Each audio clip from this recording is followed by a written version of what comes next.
see how much work she puts into all of her kids, whether it's in math, English. She's always working hard. She's always working. Um, so I truly think she deserves it. She's one of my friends, one of my best friends here, especially. She's my work wife. But she's a hard worker. She's kind. She cares. She puts a lot into all of her students. It feels fantastic, like a great accomplishment for sure. I like to think of myself as an advocate for my students because I am a special education teacher in a class that's a lot more restrictive and more self-contained.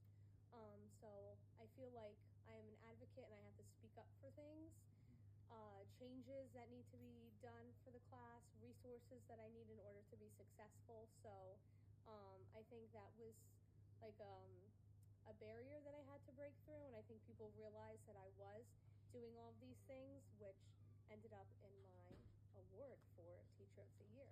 I would tell myself that all of like the late nights in college, doing lesson plans in my ed TPA and student teaching, working without pay, and all of the hard work that I put in, especially before becoming a teacher, was going to pay off because it was going to be recognized by my colleagues one day. I always had an idea that I wanted to be a teacher. Both my parents are in education. My dad was a gym teacher, athletic director, then he became vice principal and principal. My mom is a phys ed teacher, so I kind of always knew that that's what I wanted to do. I was never set on special education until I was in high school, and that's kind of when I decided that I wanted to go down that path. In college, I switched between like math and special ed, history, special ed. I ended up on psychology and special ed, so I'm happy I went that way. But I always kind of knew. So I do the volleyball camps that Coach Blash runs here, so I help out with that. But I do summer pay, so a certain amount of money gets taken out of all of my paychecks during the school year, so I still get paid during the summer. So it's honestly just the summer camps, and then I chill for the summer. I need a break for sure. I give ABA therapists a lot of credit because it takes a lot of hard work and patience and determination. I've thought about it, but it is a very difficult job. A lot more schooling, especially when students with disabilities are young. You see a lot of behaviors, a lot of physical behaviors, a lot of emotional behaviors, and it is quite challenging. I have thought about being a guidance counselor at a high school for neurotypical kids. That was kind of why I went into psychology as my undergrad, because if I didn't want to teach anymore, I could go back and get my master's in counseling, and I would do more of that route, not necessarily therapy for special needs. But it is something that's always in the back of my mind because I do have my degrees that can kind of lead me into that if I ever want to. When you become a teacher, especially special ed, like you do learn some of those therapeutic techniques because there's not a therapist that's always available to you in a classroom when a student is having challenging behaviors or is in a crisis. So you do need to have some type of knowledge with that.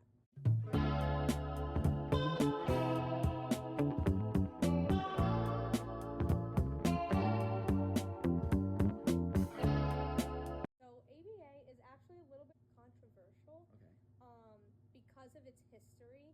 Many years ago, it was very physical, very hands-on therapy, and the idea behind it many years ago was trying to change the person, trying to take someone with a disability and make them not have a disability, like trying to take away stims that people have, or when they're speaking a lot, trying to take that away, and that's very hard. You're now trying to change the brain chemistry of someone with a disability.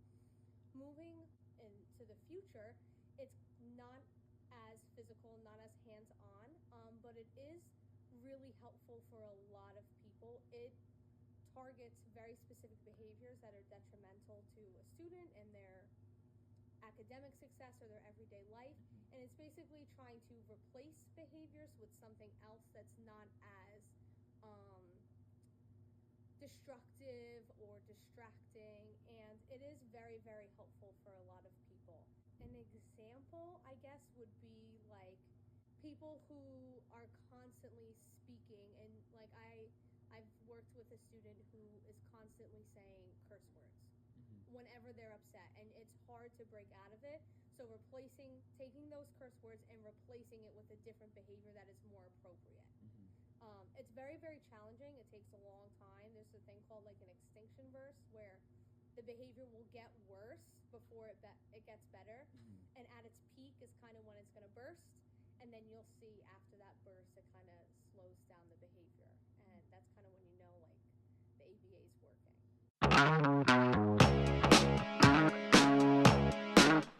With ABA 2, as far as just getting my special education training, what we learned about ABA was the ABC technique, which is the antecedent, the behavior, and the consequence.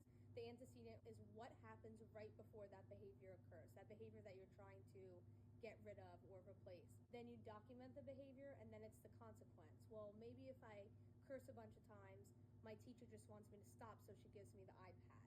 As a special education teacher, that was like the biggest thing we learned about ABA, and it is very helpful because once you start documenting these things, you can see the antecedent, like what is the trigger and the consequence. And sometimes you don't even realize that you're reinforcing the behavior with your consequence. Like someone's being disruptive, like okay, you get free time if you stop. You're reinforcing that behavior. So there's so many little things that are involved, but it's really fantastic and has done many good things for people. I want to say thank you so much for letting me be able to do this. Yeah, of course. Thanks for interviewing me. It made me feel special. She's always a special teacher of the year. Thank you. Right. Thank you.